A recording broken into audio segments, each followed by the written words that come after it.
Shabbat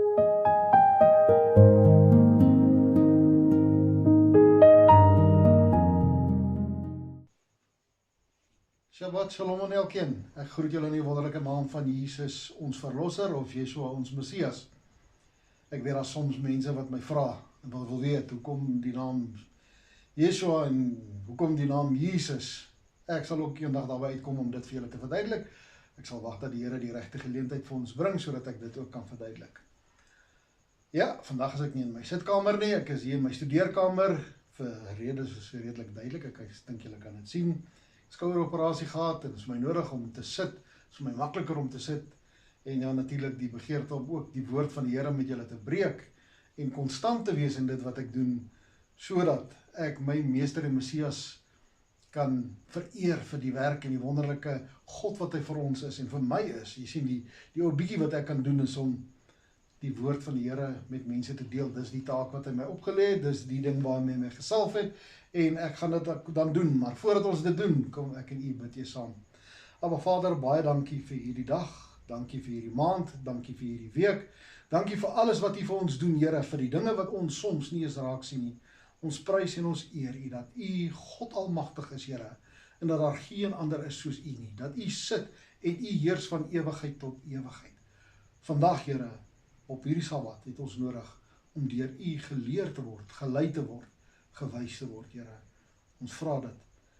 Deur die gebruik van u woord, Here, u Gees vaardig sal raak in ons binneste en ons sal kom leer. Ons dankie daarvoor in Jesus naam. Amen.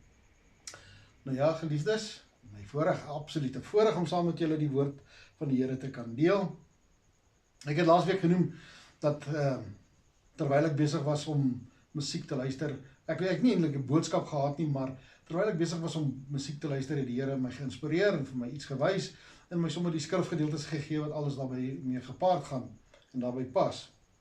En so ook hierdie week toe ek nou moes klaarmaak om hospitaal toe te gaan, het ek nou glad nie gedink aan wat sal ek Sabbatsoggend vir die mense bring om uit die woord uit te leer nie.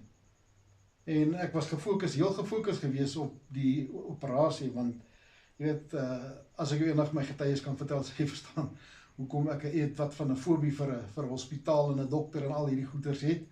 Maar ja, terwyl ek nou daar lê en die operasie klaar afgehandel is en alles gedoen was, het ek begin wonder, Here, wat sal ek op hierdie wonderlike Sabbat met mense deel om hulle te kan leer en te kan wys dat u nog steeds dieselfde God is van Abraham, Isak en Jakob, die God van nou ook is.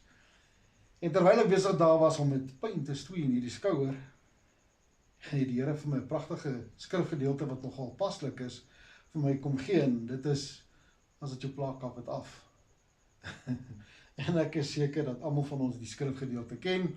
Ek gaan dit met jou vandag deel. Dit kom uit Matteus 5, bergpredikasie natuurlik, en vers 30, en hy sê, en as jou regterhand jou laat struikel, kap dit af en gooi dit weg van jou af. Want dit is vir jou beter om een van jou lede te vergaan en nie jou hele liggaam in die hel gewerp word nie. En dit is vir my baie interessant, en ek wonder partykeer hoe pas mense hierdie ding toe, en ek wonder of party mense die intensiteit, die ernstigheid in hierdie skrifgedeelte, en ek meen, dit is maklik 2-3 duisend jaar terug gespreek deur Jesus homself, ons Messias, ons God, wat besig is om ons te verklaar wat hy wil hê. Ja, hierdie verskyning van ons Messias, hierdie Jahwe van ons wat kom verskyn het in die vlees, om vir ons te kom leer, om vir ons te kom wys, hierdie is die manier wat ek wil hê, dit is wat ek van julle verwag, dit is hoekom ek julle geskep het, dis die standaard. En ek dink mense het begin gemaklik geraak, of laf begin raak, laat ek so 'n woord gebruik, begin laf raak rondom die woord van die Here. Jy sien, daar's van ons wat hierdie woord gebruik vir ons eie regverdiging, vir ons eie idees en vir ons eie teologie, as ek amper so kan sê, want ons staan nie meer, of ons hou nie meer by die dinge waarby die Here ons graag wil hou nie. En die Here het 'n definitiewe standaard vir ons kom uitsit om volgens te leef.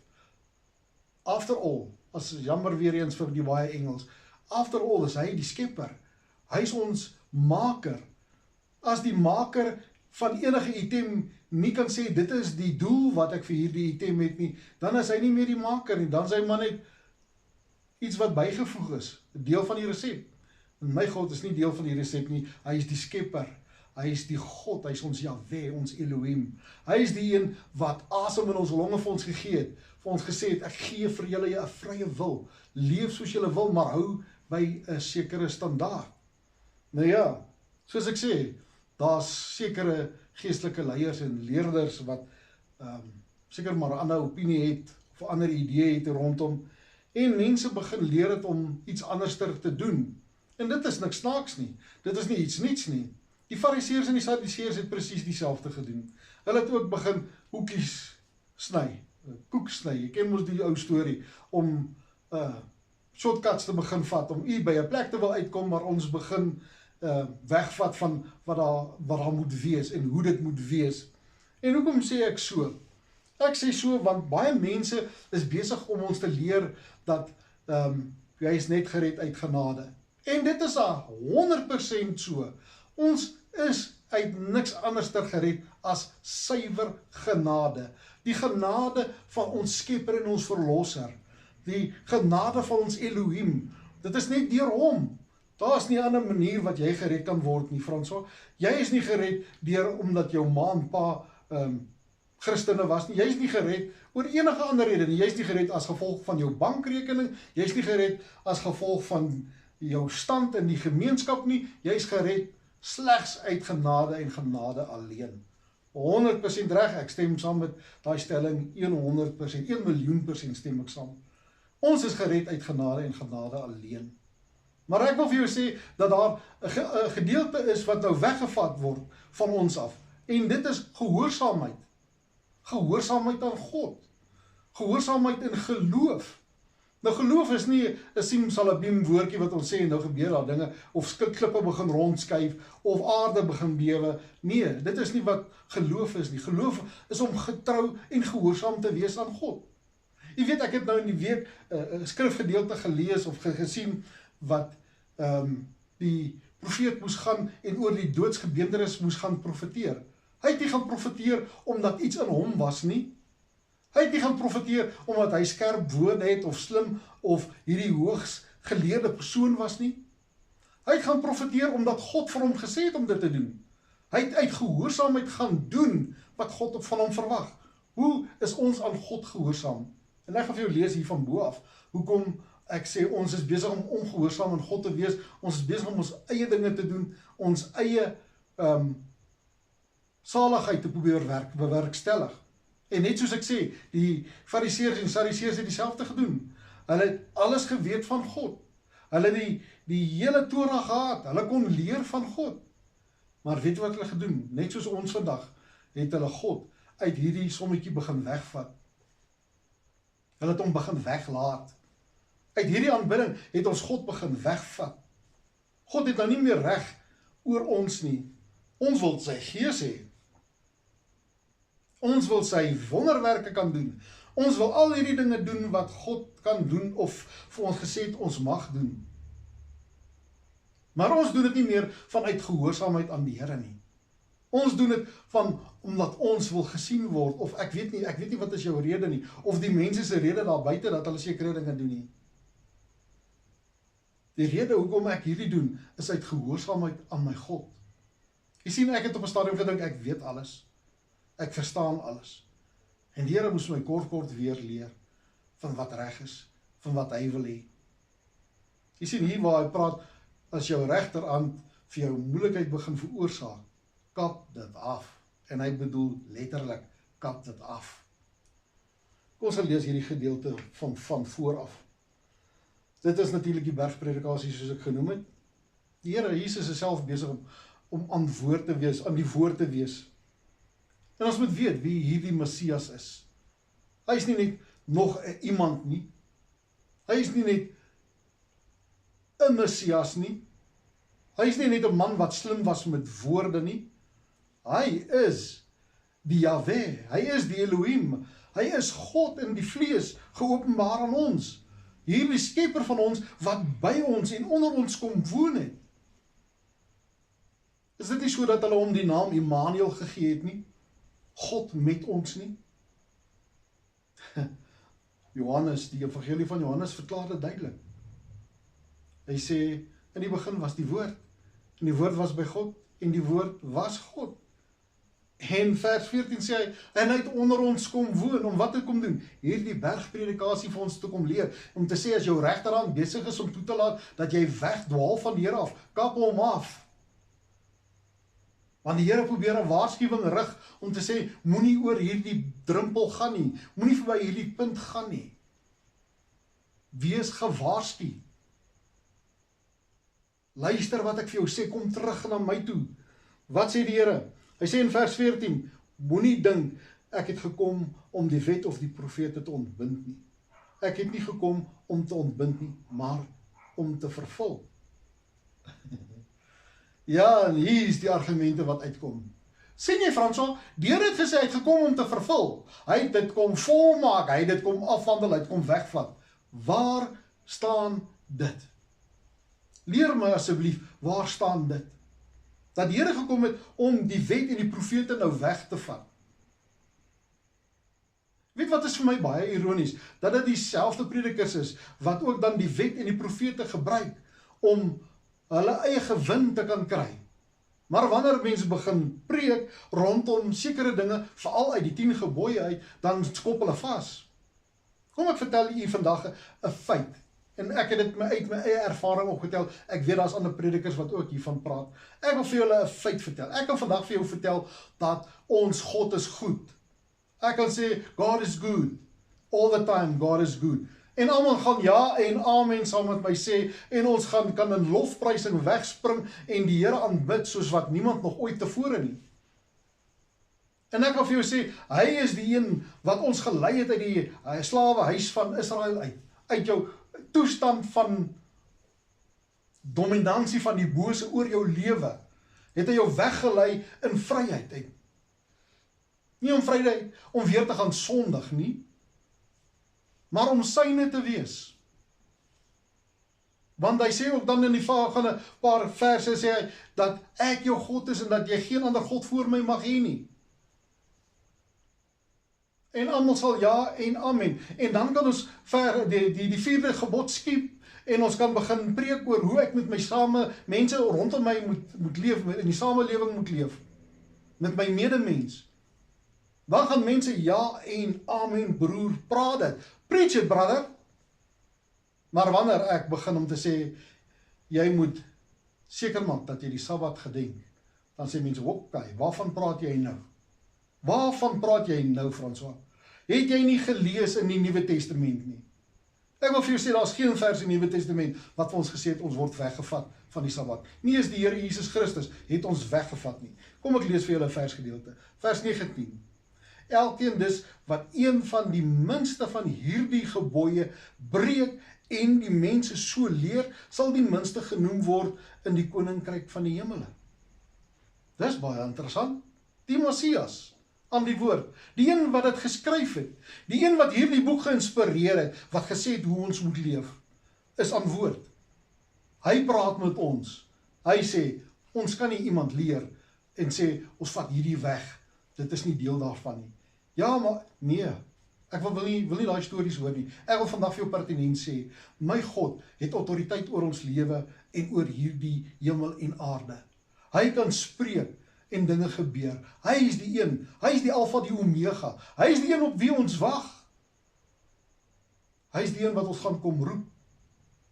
Maar dan moet ek en jy leer om eerder ons arm af te kap en te sê, ek gaan nie meer sondig nie. Want hierdie woorde hier is letterlik opgeskrywe. Dit is nie simbolies nie, dit is nie 'n idee nie. Hierdie Jesus was baie duidelik. As iets besig is om jou weg te lei van my, rap daarvan ontslaag. En kom jy terug na my toe. Is dit nie beter dat ons 'n keuse maak nie? En ek weet nie hoekom is die prys van gehoorsaamheid so duur vir die mens nie. Julle kan in Jakobus in die laaste gedeelte van die Bybel ook gaan lees. Dat ons nie onsself moet flous deur om te sê, ons doen dit wat die Here sê, en ons doen nie die dade daarvan nie. dat die werke ontbreek.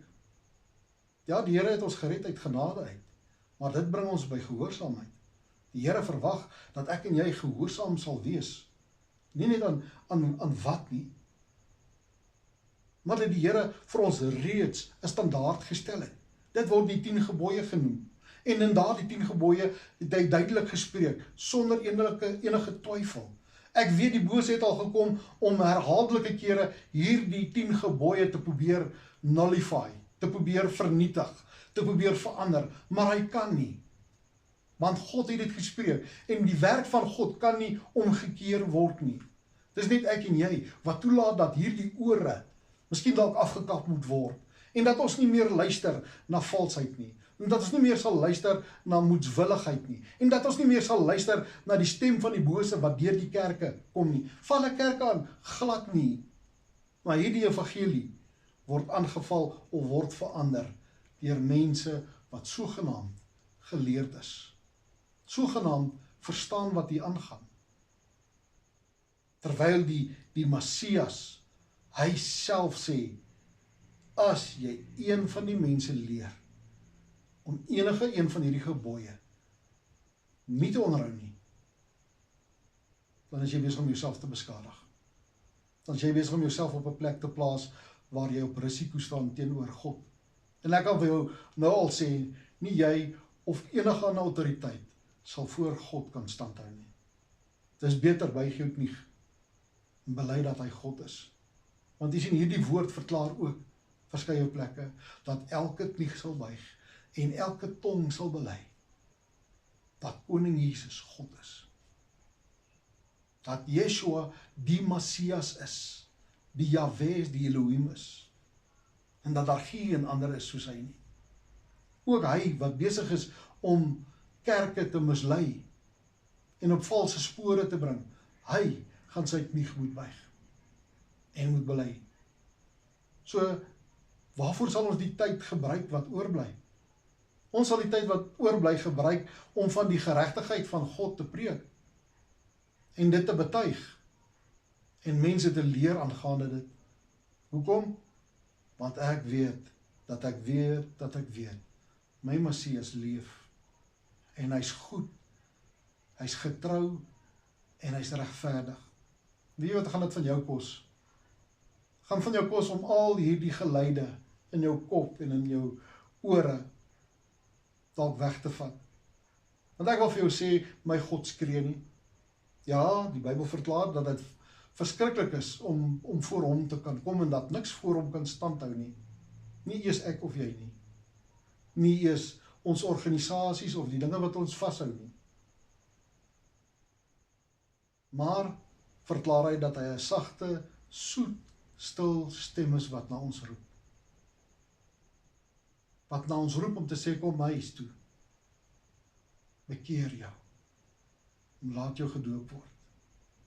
Ken my, vrees my, en dien my. Laat toe dat God se werk in jou binneste tot stand kom.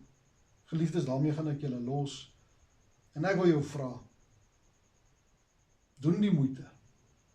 Doen die moeite om stilte tyd te maak met die Here.